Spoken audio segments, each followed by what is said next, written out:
Today we have something exciting going on. We're gonna do our first and probably only renovation that we will be doing on this RV, and that is with this dining room area. This all came with the RV. We used to have 4 chairs, now we have 2. But we're realizing that we want something more conducive to work. We bought an electric desk, so we're gonna be taking this out of the wall over here and installing the new electric desk that we just bought. That'll give us the ability to not only eat at the table while facing out the window, but we'll be able to work and have an awesome view. I don't know where our drill is. It's heavier than it looks. Look at that, all clear. All right, we gotta get this heavy ass box out of here now. Having trouble there with the wind?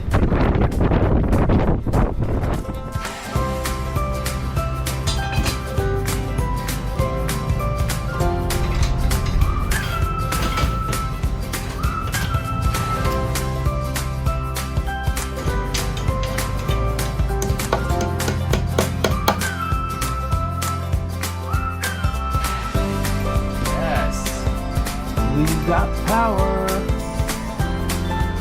Look at that.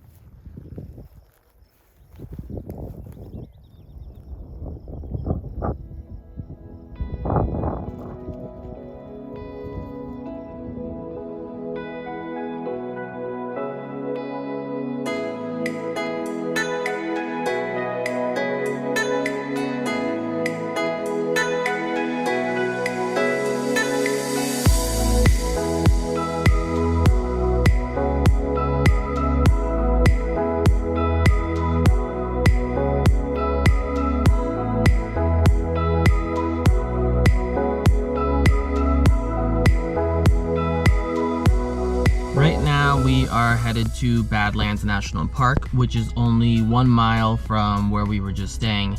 And before we get to that, I just want to say that this spot that we just stayed in is seriously one of our favorite experiences that we've ever had. And I'm not just talking with the RV, I'm talking about in general. The good thing about this place is that you don't have to have an RV to enjoy it. RV life, van life, camping life, we all get to enjoy this one. So do yourself a favor and definitely check this place out. It's called Buffalo Gap National Grassland. It is Bureau of Land Management land, which means you can camp there for free. And it's located just 1 mile from the entrance of Badlands National Park, which is pretty convenient. I'm leaving all the directions that you need to find this place in the description below in case anybody's interested. Okay.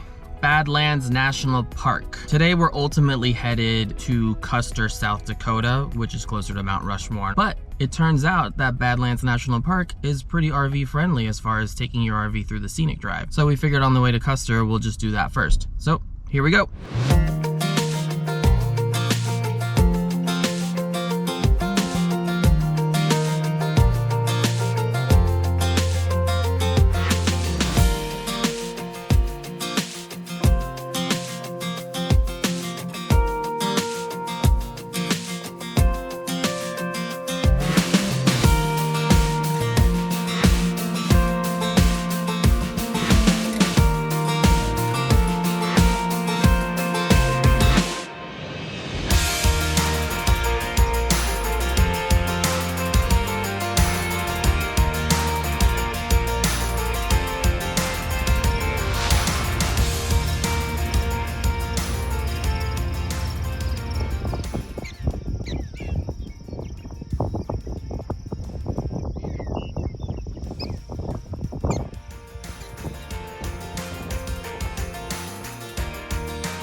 Good morning, everybody. It is very early right now because we are going to another national park in South Dakota called Wind Cave National Park. For this one, you can't just show up. It's tours only in order to get into the cave. There's 3 different levels of difficulty and there's a few appointments throughout the day. So if you plan on coming here, just be sure to have someone come early to get your tickets. I already see a line and they haven't even opened yet.